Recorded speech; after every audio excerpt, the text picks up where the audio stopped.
वो बहुत इंपॉर्टेंट था। चलिए जीएस पेपर 3 आ जाओ, चलो सब लोग पहुंचो जीएस पेपर 3। जीएस पेपर 3 में क्वेश्चन नंबर 5 क्या कहता है? कृत्रिम बुद्धि एआई की अवधारणा का परीक्षण कीजिए। Right, introduce the concept of artificial intelligence. AI clinical निदान में कैसे मदद करता है? क्या आप स्वास्थ्य क्षेत्र में एआई के उपयोग में व्यक्ति की निजता को कोई खतरा महसूस करते हैं? How does AI help clinical diagnosis? Do you perceive any threats to privacy of the individual in the use of AI in health care? तो जब डिजिटल और एआई के बारे में बात हुई तो मैंने आपसे कहा था कि अब ये मानव के अस्तित्व के बारे में बात है। You have to be very smart. और मैंने आपको बताया था कि आने वाले समय में चाहे वो टेलीमेडिसिन हो, इससे पहले भी बहुत सी चर्चा हुई थी, टेली एजुकेशन, दोनों नाम लिया था। किस तरह से बताया था कि जैसे ही 5G आ जाएगा एक नया एरा जन्म लेगा जिसको हम लोग इंफोटेनमेंट कहते हैं। और वहां हमारी बात हुई थी कि 3D आपके सामने आ जाएगा, फलाना चीज आपके सामने आ जाएगी। तो एआई इन चीजों को उपयोग करेगा। मतलब दिल्ली में डॉक्टर बैठा हुआ है, आप बस्तर में हैं, डॉक्टर आपको 1 to 1 आपसे बात कर रहा होगा, एक साथ कई जगह बात कर रहा होगा। और इसके बारे में बताया था कि योर डाटा, आपका डाटा रीड किया जा रहा है। मैंने गाने का एग्जांपल, शॉपिंग का एग्जांपल लिया था।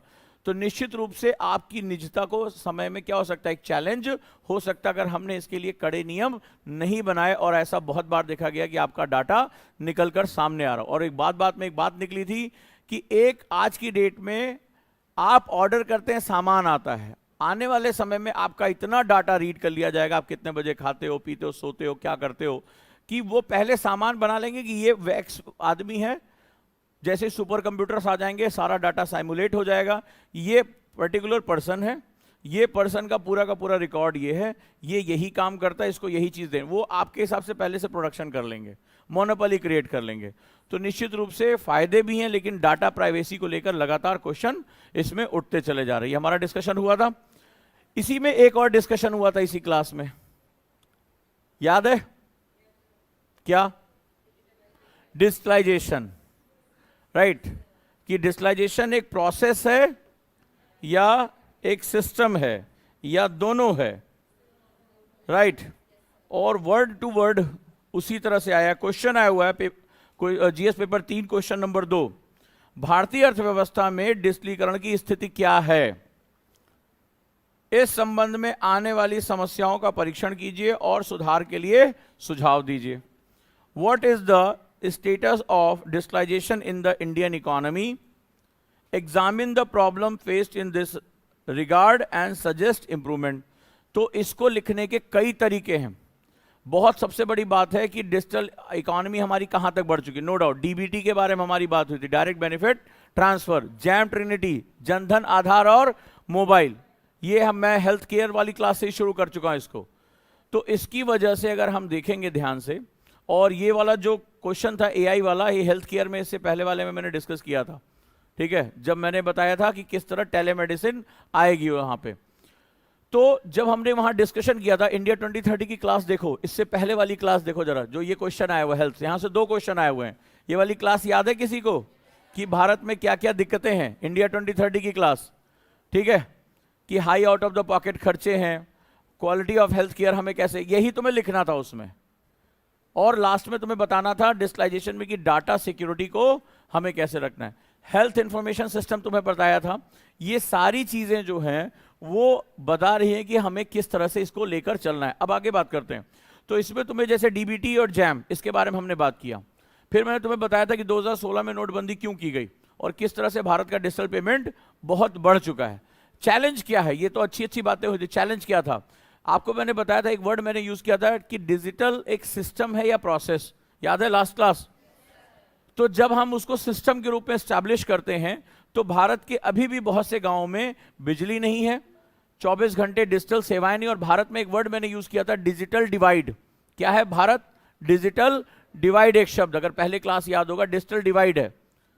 और हेल्थ केयर वाली क्लास पढ़ा रहा था, उसमें बता रहा था कि गांव में अभी भी अच्छा इंफ्रास्ट्रक्चर नहीं है। और उसी दिन मैं पढ़ाते पढ़ाते एक न्यूज आई थी भारत नेट के बारे में कि सभी गांवों को हाई स्पीड ब्रॉडबैंड से जोड़ा जाएगा, जुड़ा नहीं है, जोड़ा जाएगा।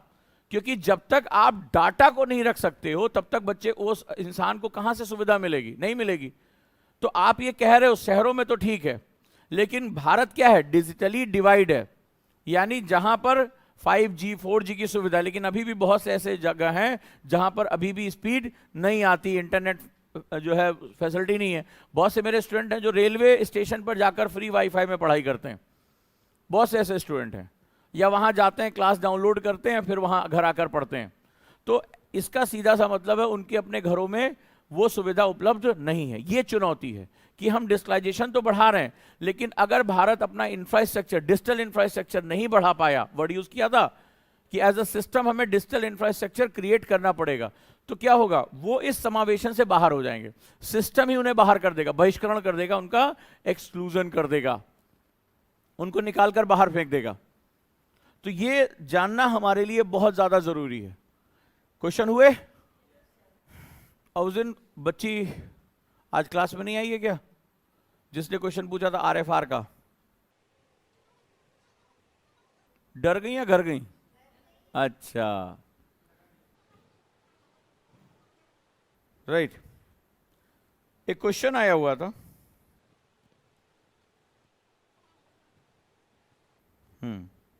15वां नंबर का क्वेश्चन है, जीएस पेपर 3।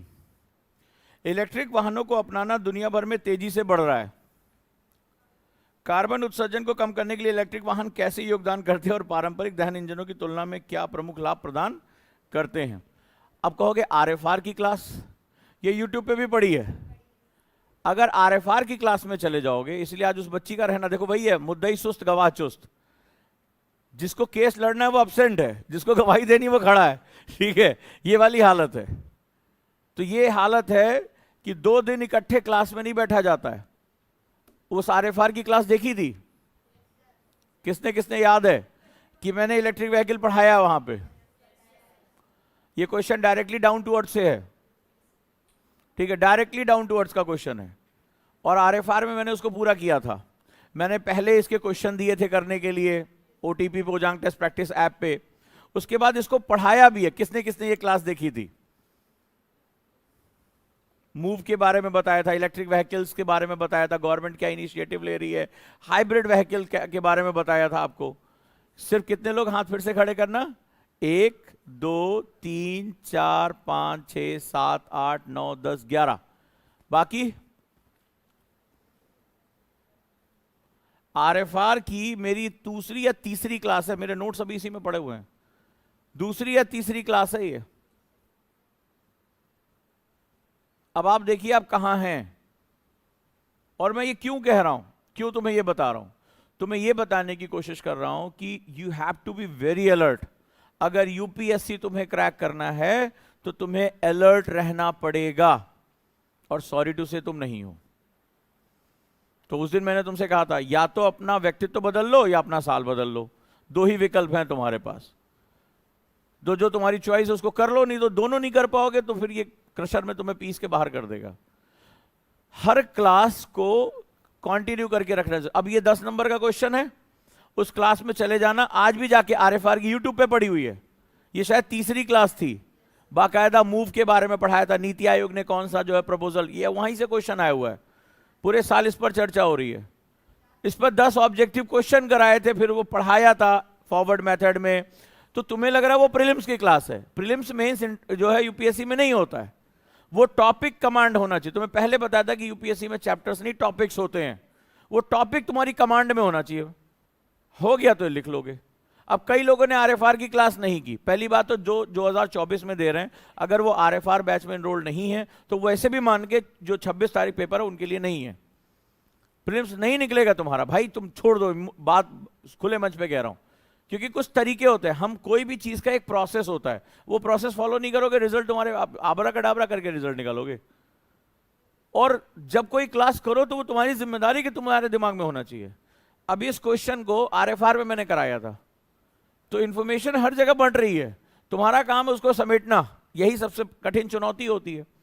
तो तुम्हारे अंदर जो एक माइंडसेट बैठा हुआ है कि एक क्लास चलती है और पूरे, मतलब मुझे लगता है कि जो ये रिजल्ट बर्बाद हो रहा है स्पेशली हिंदी बेल्ट का, उसके पीछे सबसे बड़ा कारण यही है।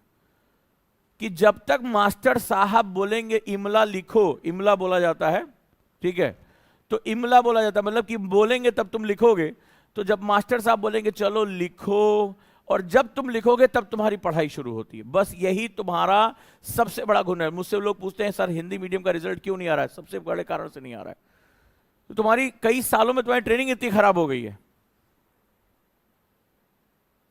तो आपकी जिम्मेदारी, आप हर डिस्कशन को लिखें, रात में सोने से पहले उसको सिस्टमाइज करें, याद करें। क्लियर है? चलो एक छोटी सी चीज और तुम्हें देता हूं। आज मैंने तुमसे वादा किया था कि मैं तुम्हें क्वेश्चन लिखना बताऊंगा, फ्रेम दूंगा, ठीक है? तो कई लोगों ने कहा दे क्यों नहीं रहे हैं सर? इसी दिन का वेट कर रहा था, क्योंकि अगर पहले दे देता तुम समझते नहीं कि क्लास में डिस्कशन की वैल्यू क्या होती है। तुम ये सोचते हो कि कोई स्ट्रक्चर आंसर होगा और उस स्ट्रक्चर आंसर से मेरा यूपीएससी निकलेगा, इसीलिए एवरेज एज 26 साल मानी जाती है यहां पे। कारण यही है क्योंकि कई बहुत दिन बाद तुम्हें ज्ञान प्राप्त होता है कि यार दिमाग खुलने से ही इंफॉर्मेशन आती है, कॉपी में लिखने से इंफॉर्मेशन नहीं होती है। अलर्ट रहना पड़ता है। इसमें दोनों की जिम्मेदारी है कि शिक्षक एडवांस पढ़ाए और स्टूडेंट एडवांस पढ़े। जब ये दोनों मैच कर जाते हैं सिलेक्शन हो जाता है। तो या तो क्या होता है, दो चीजें होती हैं। जब क्लास ऐसी होती है जहां, जैसे मुझे भी शुरुआती दौर में बहुत स्ट्रगल, जब मैं पढ़ा रहा था तो कई लोग आते थे, सर आप पढ़ाते बहुत अच्छा है, थैंक यू, सर आप लिखाया करिए। क्यों? बोले सर जानते हैं हमारा, ये बच्चे ने मुझे कहा, मुझे याद है अच्छी तरीके से, बोले हम चाहते हैं आप बहुत ग्रोथ करें, खूब आगे बढ़ें, आपके अंदर पोटेंशियल है। हमने कहा बड़ा बहुत बहुत धन्यवाद। बोला सर हम लोग जब घर जाते हैं देखते हैं कौन सा मास्टर कितना ज़्यादा लिखाया है। ये आप तुम्हें मजाक लग रहा होगा, ये स्टूडेंट ने मुझे ज्ञान दिया। बोले सर आप समझाते बहुत अच्छा है, एग्जाम्पल बहुत अच्छा देते, लेकिन आप लिखाते बहुत कम है। बोले जितना ज़्यादा आप लिखाएंगे उतना ही ज़्यादा आप अच्छे टीचर माने जाएंगे। तो इसमें दो तरीके हो जाते हैं कि अगर मैं तुम्हें बहुत ज़्यादा लिखाऊंगा तो फिर मैं उसी कीचड़ में उतर गया जिस कीचड़ से तुम्हें निकालने की कोशिश कर रहा था। ये इस टीचर के सामने मजबूरी हो जाती है कि भाई क्या करें, चलानी है क्लास। और दूसरा तरीका है कि आप या तो उस कीचड़ से निकलने की कोशिश करिए, नहीं तो मुझे याद है ये 5 साल हो गया इस बात को, वो स्टूडेंट आज क्या कर रहा होगा, मुझे सिलेक्शन तो नहीं हुआ, क्या कर रहा होगा, यही मेरे लिए बहुत बड़ी बात हो जाएगी। तो आपको बदलना पड़ेगा खुद को, नहीं तो आप कमतर के लिए तैयार हो जाइए, मुझे कोई दिक्कत नहीं है। अभी भी फिर से तो मैं कह रहा हूं, अब जो तुम्हें तरीका बताना इसका मैं वेट कर रहा था, कारण कि अब तुम्हें समझ में आ चुका होगा कि डिस्कशन ही यूपीएससी का कोर कॉन्सेप्ट है। और डिस्कशन कभी सुनकर नहीं किया जाता है, डिस्कशन को लिखना पड़ता है। अभी भी तुम जाके देख लो, और अभी तो मेरी कई क्लासेस, अगर किसी ने योजना कुरुक्षेत्र की क्लास की होगी, वो जो जल संरक्षण वाला आया है यार, जाके सीधे नोट्स उठाओ और पढ़ो, सीधा, कुछ ना 19 ना 20। जो जल संरक्षण का क्वेश्चन आया है वो सीधे क्लास से है। तो मैं जहां जहां रहता हूं, इंडिया वे, इंडिया 2030, नीति आयोग, कल मुझे बच्चों ने एक बच्चे ने भेजा कि सर ये नंबर ये नंबर ये नंबर ये नंबर, नीति आयोग से कह रहा पहली क्लास जो 7 स्टोरी ऑफ इकोनॉमिक्स थी वहां से सीधा पहला क्वेश्चन आया हुआ है। तो ये चीजें जो खाद्य संरक्षण वाला क्वेश्चन आया ना, पढ़ो इसमें जाके, मेरी 7 स्टोरी ऑफ इकोनॉमिक्स, ये तो यूट्यूब पे भी पढ़ी है, इसमें जो देखो जरा खाद्य संरक्षण वाला। तीसरा क्वेश्चन कौन कर लेगा? कृषि उत्पादों के उत्पादन एवं विपणन में ई तकनीकी किसानों की किस प्रकार सहायता करती है? अभी डिजिटलाइजेशन में समझाया था कि डिजिटलाइजेशन क्या करता है, सप्लाई चेन छोटा करता है। पूछ क्या रहा है? सप्लाई चेन ही तो पूछ रहा है। सप्लाई चेन, उसमें मैंने एक लाइन बोली थी कि देने वाला और लेने वाला दोनों मिनिमम तरीके से जुड़ जाएं। तो यही तो किसान के बारे में। याद है मेरी पिछली क्लास में मैंने एक नींबू का एग्जांपल लिया था, अगर इससे पहले इकोनॉमिक्स की क्लास में होगा, मैंने कहा था कि एक नींबू किसान उसको उगाता है, 50 पैसे में बेच देता है, जो खरीदार होता है, यही एग्जांपल सेम दिया था मैंने कि 5 रुपए में उसको खरीदता है। मैंने कहा 4.5 रुपए किसके? बिचौलिए के। किसान को मिले 50 पैसे, उपभोक्ता को देने पड़े 5 रुपए, 4.5 किसके? जिसको एग्रीकल्चर से कोई लेना देना नहीं है। अभी भी चले जाओ, ये क्लास वहां पड़ी है तो उसको प्रूव कर, यही सेम एग्जांपल है। तो उसमें बताया था कि कैसे मैंने एक ऑनलाइन कंपनी का एग्जांपल लिया था, बिग बास्केट या समथिंग का, अगर जाके क्लास देखोगे कि कैसे ये लोग सीधे खेतों से जाके खरीदते हैं और ले जाकर उपभोक्ता को दे देते हैं, उसको डिस्काउंट भी दे देते हैं कि 20% 30% डिस्काउंट, क्योंकि ये क्या कर रहे हैं, सप्लाई चेन को छोटा कर रहे हैं और उपभोक्ता किससे, ऐप से मंगा रहा है। तो ये जो आप कर रहे हो वही क्वेश्चन है। आज की डेट में आप क्या करते हो, ऐप से सब्जियां मंगाते हो, दूध मंगा रहे हो कि नहीं मंगा रहे हो, ऐड देखते हो कि नहीं देखते हो, कभी सोचा करो ये क्या हो रहा है और क्या है ये। भाई पहले सब्जी लेने बाजार जाना पड़ता था, किसान को किसी मंडी में बेचना पड़ता था, मंडी से बिचौलिया आड़तिया से फिर जो खुदरा व्यापारी में जाता था। तो आज ये डेट में तुम्हें सस्ती सब्जियां कैसे दे रहे हैं, मार्जिन कैसे दे रहे हैं, क्योंकि इन्होंने सप्लाई चेन को छोटा कर दिया। और छोटा कैसे किया है, with the help of e commerce, with the help of E technology. आपने ऐप से दूध मंगाया, आपने ऐप से सब्जियां मंगाई, घर आपके सब्जी आ गई। इन्होंने सीधे किसानों से खरीद लिया, बीच में जो चेन थी उसको गायब कर दिया। किसान को भी फायदा, इनको भी फायदा, हमें भी फायदा। सेम यही चीज इसने क्वेश्चन में पूछा है। तो आपके आसपास जो हो रहा है उसको समझने की कोशिश किया करो और फिर वहीं आ गए कारण प्रभाव पे। क्योंकि तुमने भी ऑनलाइन मंगाया होगा, सब्जी दूध तुमने भी मंगाया होगा, पर तुमने अगर रुक के सोच लिया होता कि ये मुझ तक आ कैसे रहा है, what I am doing, I am using E technology. ये ई टेक्नोलॉजी कर कैसे रहा है, आपने देखा डिस्काउंट देते हैं, सेल देते हैं, तो कैसे दे रहा है, just because of reducing the supply chain. तो उस दिन बताया था ना डिजिटल टेक्नोलॉजी में, जो मैंने एक आपको टाइम लैग के बारे में बात किया था। अब भारत में क्या है, इंफ्रास्ट्रक्चर बहुत ज्यादा दिक्कत है, इससे पहले क्लास। तो भारत में क्या होता है, 40% जो सब्जियां होती हैं, फल होते हैं, वो due to the infrastructure problem सड़ जाते हैं, खराब हो जाते हैं, इसीलिए कॉस्ट बढ़ जाती है। तो मैंने आपको एक चीज सिखाई थी, इसमें टाइम लैग कम हो जाता है। कई लोगों ने उसको लिखा भी नहीं होगा, बोला क्योंकि यह तो ऐसे ही चल रहा है। तो टाइम लैग क्या हो जाता है, कम हो जाता है। टाइम लैग मतलब आप एक ही समय में कई लोगों को डिलीवर कर सकते हो और किसी भी चीज को पाने में आपको न्यूनतम समय लगता है। पढ़ाया था, कोविड का एग्जाम्पल दिया, तमाम तरह का एग्जाम्पल दिया, वही तुम्हें यहां रखना था। तो जब ये समय कम लग रहा है, यानी कि जो बेच रहा है माल और जो खरीद रहा है, दोनों एक साथ जुड़ गए। डीबीटी क्या है, भाई मुझे छात्रवृत्ति का पैसा चाहिए, सरकार को देना है, सरकार ने सीधे मेरे खाते में दे दिया, मिल गया मुझे तुरंत।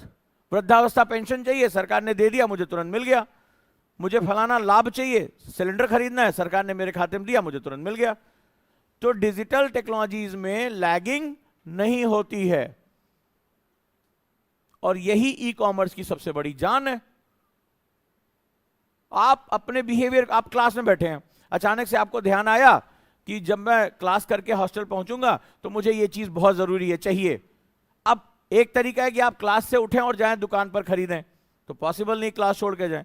आप बैठे बैठे ब्रेक में 5 मिनट आपने क्या किया, ऑनलाइन ऑर्डर कर दिया, और जब तक आप हॉस्टल पहुंच रहे हैं सामान आपके हॉस्टल डिलीवर हो गया। होता है कि नहीं होता है ये? ऑफिस से बैठे बैठे सामान, कार में ट्रैवलिंग करते करते खाना ऑर्डर कर दिया। सो ये क्या काम कर रहा है, आपके टाइम लैप्स को खत्म कर रहा है। ये किस वजह से, सप्लाई चेन छोटी हो गई।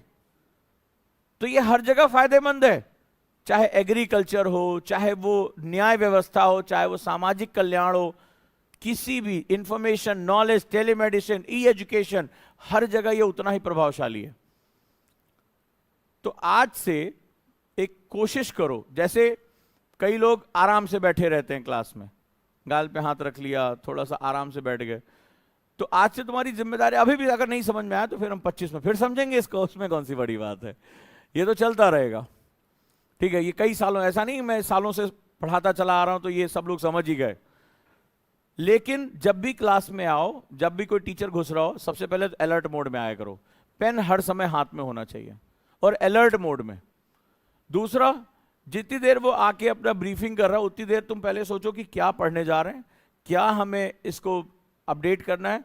पूरी क्लास को पेपर पे लाने की कोशिश करो, पूरी क्लास को, जैसे जैसे वो बोलते जा रहे हैं वैसे। और तुम ये मत डिसाइड करो कि अभी, जैसे मैंने देखा है, जैसे अभी ये सज्जन है, इनका पेन नीचे रखा हुआ है, इन्हें ऐसा लग रहा है कि ये बात काम की नहीं बोली जा रही है, ये कोई बोलेंगे डिजिटलाइजेशन। वही देखो, टेंडेंसी इतनी गहरी है ना, डीएनए में चली जाती है हमारे, ये हमारी मसल्स मेमोरी का हिस्सा बन जाती है। यही तो तुम्हें डे 1 से मसल मेमोरी सिखा रहा था, याददाश्त यहां नहीं यहां होती है। तो इन्होंने सालों ऐसा रखा है कि अब मास्टर साहब को समझाना, पेन नीचे रख दो, ऐसे तो हुआ है, हमारी भी क्लासेस में ऐसा होता था जब हम लोग पढ़ते थे कि हाँ अब पीठ आराम से करके सुनो इनको। तो ये मसल्स याद दिला रही है तुम्हें, इसकी मेमोरी तुम्हें याद दिला रही है कि तुम ऐसे पढ़ाई करते चले आए हो। तो इनको ऐसा लग रहा है कि ये कुछ काम की बात नहीं हो रही है। और यहां बात तो फिर एसए का पेपर देख लो कि कहां से क्वेश्चन आ जाएगा, तुम्हें कुछ नहीं पता चल रहा है, कौन सी लाइन, कौन सी बात, कहां से बात निकली है। तो तुम्हारी जिम्मेदारी हर समय उसको लिखते रहो। तुम्हें ऐसा लगता है कि ये व्यक्ति कुछ फालतू बोल, जैसे अभी कई लोगों को लग रहा है कि ये खाली समझा रहे हैं, तुम्हारा काम है इसमें समझने वाली चीजों को बाहर निकाल लो। अब जैसे मसल्स मेमोरी, बहुत से लोग नहीं लिखेंगे, लेकिन यही मसल्स मेमोरी कल तुम्हें कहीं किसी ना किसी चीज के साथ जोड़ देगी। क्योंकि पढ़ते पढ़ते मुझे दिमाग में आया कि जैसे हमारी मसल्स मेमोरी होती है, वैसे हमारी संस्कृतियों की भी याददाश्त होती है, क्योंकि हम संस्कृति का अंग हैं और हम कई बार जाने अनजाने वही चीजें फॉलो करते हैं जो हमें शुरुआत से बताया गया। कई बार हम पूछते भी नहीं कि हम ये क्यों कर रहे हैं। होती है, संस्कृतियों की भी मेमोरी होती है। तो आपको इन जब चीजों को लिखना शुरू कर दोगे तब आपको रास्ता मिलेगा कि इसमें से क्या निकालना है।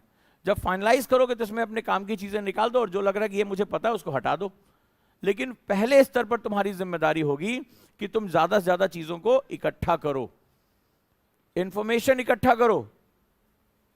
इसीलिए लिखने की आदत डालो। तुम्हें रेजिस्टेंस तुम ही करो, क्योंकि तुम्हारी मसल्स मेमोरी कहती है कि जब तक मास्टर साहब खड़े होकर ना लिखाएं, चलो लिखो इतिहास क्या है, तब तक हम नहीं लिखेंगे, तब तक हम नहीं लिखेंगे। बस तुम्हारे फेलियर का पहला दिन ही तय हो जाता है कि अब तुम्हारा काम यहीं पे तमाम है, खत्म है मामला।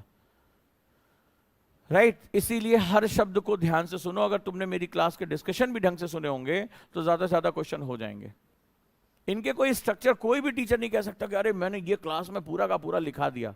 ये डिस्कशन से निकल कर आता है।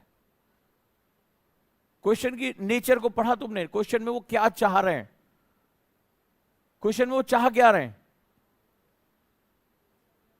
अभी इसी का एक और क्वेश्चन आया है कि खेती में ई कृषि, ई क्रांति कैसे मददगार कर सकती किसानों को। इसी डिजिटलाइजेशन पे 3 क्वेश्चन आए हैं और उस दिन जब मैं पढ़ा रहा था मैंने कहा था कि सबसे महत्वपूर्ण चीज है, आप लोग ध्यान ही नहीं दे रहे हो।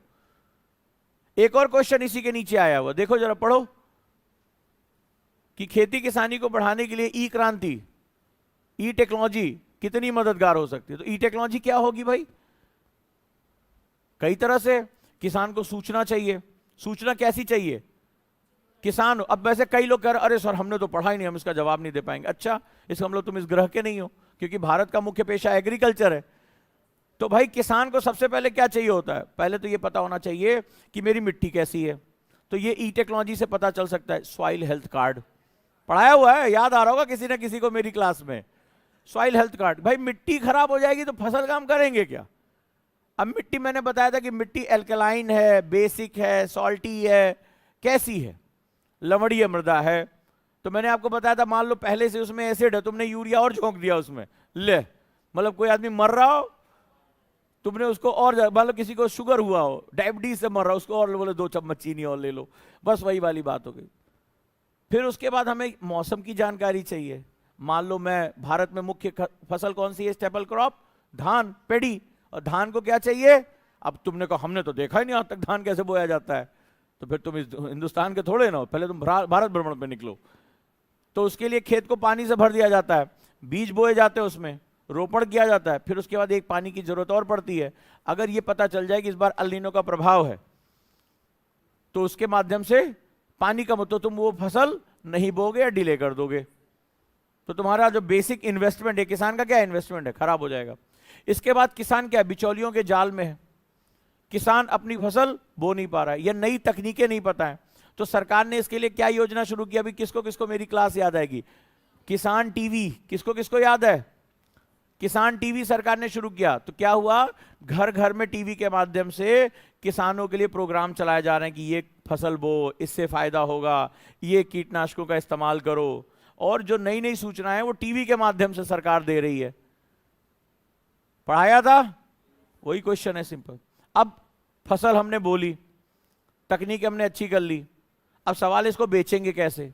अगर आपकी ग्राम सभाएं डिजिटली कनेक्टेड हैं, किसान जागरूक है, और मोबाइल उसके पास आ चुका है, तो सबसे पहले ई टेक्नोलॉजी के माध्यम से हम समय समय पे उसके मोबाइल पर मैसेज भेजते रहते हैं कि अब ये समय कीटनाशकों का है, अब ये समय सिंचाई का, यानी उन्नत कृषि तकनीकें हम कहां भेजते हैं? उसके मोबाइल पर मैसेज आता रहता है ना कि अब आप ये करिए, अब आप ये करिए, आप जो है केचुए पालिए ताकि उससे खाद का इस्तेमाल करिए, अब आप गोबर में ये मिलाइए और इससे प्राकृतिक रूप से छिड़क दीजिए, पाला पड़ने वाला है। तो क्या होता था, सूचना आ जाती है कि आप जो है आप उस पर टिलेज कर दीजिए, आप उस पर कुछ बिछा दीजिए ताकि पाले से फसलें खराब ना हो। किसानों को समय रहते सूचना मिल जा रही है। वैसे तो बहुत से विभाग, कृषि विभाग बनाया गया है, उसके अधिकारी को बोला गया है कि जाइए बताइए, वो कभी आया ही नहीं बताने के लिए। तो अब सीधे सूचना दी जा रही है, तो सीधे उसको मिल जा रही है, हाँ भाई पाला पड़ने की संभावना है, फसल खराब हो जाएगी, तो क्या करना, पानी भर देना खेत में। अब बेचने की बारी आ गई। तो अभी तक क्या था, बीच में बिचौलिए आड़तिए थे, मंडी जाएंगे। अब वो क्या हो रहा है, ढेर सारे इंटरनेशनल बायर्स हैं, उनके माध्यम से अगर वो पढ़ा लिखा है, हालांकि अभी ये सैद्धांतिक रूप से है, प्रैक्टिकली अभी बहुत ज्यादा नहीं हो रहा है, तो वो सीधे क्या सकते हैं, अपना सामान बेच सकते हैं, अपना सामान बेच सकते हैं। तो उनको क्या होगा, जो आड़तिए से ज्यादा अच्छा दाम मिल रहा है, तुरंत का तुरंत जो खरीदने वाला वो क्या रहा है, वो खेत से सीधे उठा रहा है। तो किसान का क्या हो रहा है, समय भी बच रहा है, उसके जो है कॉस्ट भी बच रही है। तो इसकी वजह से टोटल क्या होगा, उसकी उत्पादकता बढ़ रही है, उसकी लागत कम हो रही है। मैंने आपको याद होगा एग्रीकल्चर में, एनसीईआरटी में भी पढ़ाया था कि एग्रीकल्चर इज अ सिस्टम। अगर किसी ने एनसीईआरटी की मेरी क्लास या कई बार देखा होगा, मैंने पढ़ाया था एग्रीकल्चर इज अ सिस्टम, और इसमें बताया था कि इस सिस्टम में दो पार्ट होते हैं, एक इनपुट कॉस्ट यानी कि उसकी लागत, और दूसरा आउटपुट। और मैंने बताया था कि जब इन दोनों के बीच का अंतर खत्म होता है, किसान मर जाता है, आत्महत्या कर लेता है। तो उसको प्रॉस्परस करने के लिए क्या करना पड़ेगा, या तो लागत कम करनी पड़ेगी, या उसका बाहर जो बेचता है उसमें बड़ा, बेचने वाले पे तो सरकार ने एमएसपी लगा रखी है कि वो बेच ही नहीं सकता। सेम यही लाइन बोली थी मैंने, अगर किसी को याद होगा, कि कैप कर रखा है, आप इससे ऊपर, एमएसपी था मिनिमम सपोर्ट प्राइस, लाइन क्या बोली थी, और सरकार ने क्या कर दिया, इसको मैक्सिमम सपोर्ट प्राइस बना दिया। एमएसपी का मतलब होता है मिनिमम सपोर्ट प्राइस, अगर किसी को याद होगा तो याद आ रहा होगा क्लास। तो ये तो फिक्स हो गया। अब क्या हुआ, लागत बढ़ती जा रही है, कीटनाशकों की लागत, मिट्टी की लागत, सिंचाई की लागत, सरकार नहरें नहीं दे रही है, डीजल के दम पे, डीजल को उसने क्या किया, मार्केट रेट पे छोड़ दिया, डीजल के दाम देखो कितने बढ़ गए। तो क्या हो रहा है, धीरे धीरे लागत बढ़ती जा रही, किसान इसके बीच में पिसने के लिए तैयार हो गया। तो हमें क्या करना पड़ेगा, किसान की लागत को कम करना पड़ेगा, इसीलिए खेती घाटे का सौदा हो गई। तो लागत को, अब लागत के मैंने फैक्टर बताए थे, याद है मुझे, तो ये अपने नोट्स भी याद हैं, मैंने इस साइड लिखे थे सारे, लेफ्ट हैंड पे,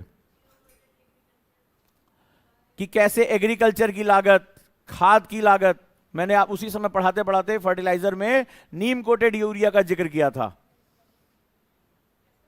नीम कोटेड यूरिया, कि यूरिया में नीम से कोटेड कर दो, क्योंकि यूरिया मैंने बताया था बाहर बिकने चला जाता है, किसान के लिए आता है, कंपनी लेके भाग जाती है। अब कई लोग नहीं लिख रहे हैं, कई लोग का पेन नहीं चल रहा है, इसीलिए डंडा मंगाया मैंने अभी, अब सट्ट से मारूंगा चलेगा। नीम कोटेड यूरिया 2015 प्रीलिम्स का क्वेश्चन है। तुम लोग जिसको हल्का ले रहे हो ना, वही सबसे भारी है। उसका कारण है कि पहली बात हमारे यहां, मैंने उसमें भी बताया था, मुझे अपने गेस्टर, मुझे ये तक याद है कि मैंने कैसे पढ़ाया था, कि पीठ पे वो लाद लेता है और क्या करता है, वैसे छिड़कता चला जाता है पानी में, तो यूरिया डिसॉल्व हो जाता है, और जैसे डिसॉल्व हो जाता है तो आपके पौधे के साथ साथ खरपतवार को भी क्या कर देता है, वो पोषण दे देता है। तो जल्दी से यूरिया अपनी पावर क्या करता है, खो बैठता है। तो इसके लिए क्या किया, दूसरा क्या होता है, यूरिया मैंने बताया था नाइट्रेट के 7 तरीके से इस्तेमाल होता है, बम बनाने में भी इस्तेमाल होता है, फैक्ट्री में भी इस्तेमाल होता है, जो नाइट्रोजन है। तो यूरिया क्या है, वही तो है। तो ये बाहर चला जाता, चोरी हो जाता है, किसान को नहीं मिलता है। तो सरकार ने क्या किया, नीम से कोट कर दिया इसके ऊपर। अब जैसे नीम से कोट किया, इंडस्ट्री के लिए किसी काम का नहीं है।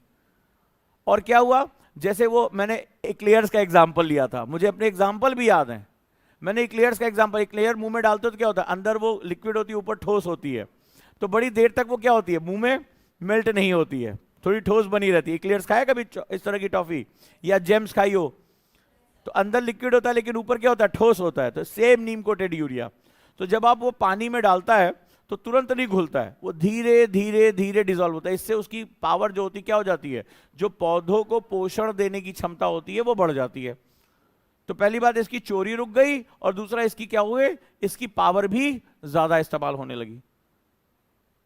तो ये सारी टेक्निक्स बताई थी उसी समय, मैंने सॉइल हेल्थ कार्ड बताया था, उसी समय नए मेथड बताए थे। तो ये सारे क्वेश्चंस डायरेक्टली वहीं से आए, बशर्ते अभी भी कुछ लोग हैं जिनको क्लास को लिखना नहीं आता, वो अभी भी इसी मानसिकता में जी रहे हैं, पहले जी लें फिर सड़ेंगे बाद में, कि कोई स्ट्रक्चर क्लास में आएगा, लिखो प्रस्तावना, अब व्याख्या, ऐसे हमारे मास्टर ने ऐसे लिखाया है, उपसंहार, उसमें संहार वर्ड है, ध्यान ही नहीं दे रहे हो तुम। ये यूपीएससी नहीं है, अगर इस माइंडसेट के साथ आए हो तो ये यूपीएससी नहीं है। और फिर से बार बार पेपर को देखो, 10 बार देखो, तुम्हारे लिए बार बार वो प्रूव होगा। ध्यान से अगर तुम देखोगे तो पेपर का एक बड़ा हिस्सा व्यवहार से आया हुआ है, कि तुम अपने आसपास को कैसे देख रहे हो, तुम अपने आसपास को कैसे सुन रहे हो। अगर तुम ध्यान से पेपर को ध्यान से फिर से बैठो, फिर से पढ़ो, पेपर 1 को जाके देखो, तो वो बार बार कह रहे हैं कि तुम्हारे आसपास जो हो रहा है इस पर तुम्हारी सोच होनी चाहिए। तुम में से कितने लोगों ने ऑनलाइन शॉपिंग की है? पूरी क्लास कह रही है, और वही तो क्वेश्चन था। पर तुमने शॉपिंग करते तुमने सोचा नहीं कि ये प्रोसेस क्या है इसका, तुमने कभी ध्यान ही नहीं दिया कि आखिर ये है क्या, ये सप्लाई चेन को छोटा ही तो कर रहा है, और क्या, जिसको खरीदना है जिसको बेचना है दोनों कनेक्ट हो गए। और इससे पहले क्या होता था, तुम समय निकालते थे, घर में मम्मी चप्पल चलाती, झक राशन नहीं है घर में, जा चीनी लेकर आ, तो तुम मुंह टेढ़ा करते हुए किसी तरह जाते थे दुकान पर, वहां रास्ते में कोई मिल गया तो वहां कोई मिल गया, थोड़ी देर और टाइम मिल गया, वहां से कहीं और निकल गए। जैसे मुझे याद है एक बार कूटे गए थे हम, पता चला कि वो राशन में वो केरोसिन ऑयल लेके आना पड़ता था, तो वो बगिया में एक राशन की दुकान थी, ठीक है, तो गया, हम लोगों को ये था कि भाई वहां पे मिट्टी का तेल फलाना मिलता है। मम्मी को खबर आई कि वो आज अक्सर आया था लेकिन वो गायब हो जाता था, तो केरोसिन ऑयल आया हुआ, तो हमें पीपा लेके जाना पड़ता, क्योंकि हमें टेबल वो जो लैंप होती थी वो हमें जलाना पड़ता था, लाइट वाइट बहुत कटती थी। तो क्या हुआ कि वहां पे कई दोस्त आ गए, अब पीपा रह गया किनारे, वहीं पे एक जगह थी क्रिकेट खेलने के लिए। ओ भाई साहब, इधर जल्दी पहुंचे और क्रिकेट पे क्रिकेट, एक गेम हार गए, जो हारा वो बदले की भावना में था, दूसरा वाला पता चला हमारा जब तक गेम खत्म हुआ तेल खत्म। अब क्या कहें, क्यों, क्योंकि हमारा पड़ोसी जो था वो लेके पहुंच गया घर पे, और अभी हमारी इधर बैटिंग बॉलिंग चली, उधर मम्मी जो है वो साक्षात माँ दुर्गा का मैंने अवतार देखा आते हुए, लेकिन वो महिषासुर मर्दिनी के फॉर्म में थी। और भाई साहब हम तो पिटे ही, साथ वाला भी पिट गया बेवजह का। हमारे यहाँ पहले जमाने में ये मम्मी सिर्फ ऐसा नहीं करती थी कि मतलब सिर्फ एक को ही आशीर्वाद दे, खुल के पीटती थी, जो आसपास आए वो भी पिटा था। तो ये भी एक हमारा सिस्टम हुआ करता था, तो ये पहले चला करता था। हम लोग तो बड़ा खुश हुआ करते थे, कोई काम के लिए भेजो तो वही खेलना शुरू। एक ऐसे रामलीला मैदान था, वहां कई बार क्या पानी नहीं आता था, तो पानी पीने का पानी भरने जाना पड़ता था। अब बाल्टी कहाँ रखी है, एक छोटा सा कोई चेला मिल गया, बाल्टी पकड़ के रखी हो, ठीक है, बाल्टी थमाई, उधर बैट बॉल शुरू, क्रिकेट का इतना जुनून। फिर वो जब तक कोई घर से एक हाथ बैट और लेके ना आ जाए तब तक हम वहीं पे टिके रहते थे, कोई होश नहीं, खाए पिया नहीं, खेलना है तो खेलना है चाहे जो हो जाए। लेकिन अभी क्या, सप्लाई चेन कितनी छोटी होगी, इफिशिएंसी आपकी बढ़ गई। हालांकि आप उस समय का उपयोग तो नहीं कर पा रहे हो, क्योंकि ना आप शारीरिक रूप से विकसित हो रहे हो, ना मानसिक रूप से, और ना आध्यात्मिक रूप से।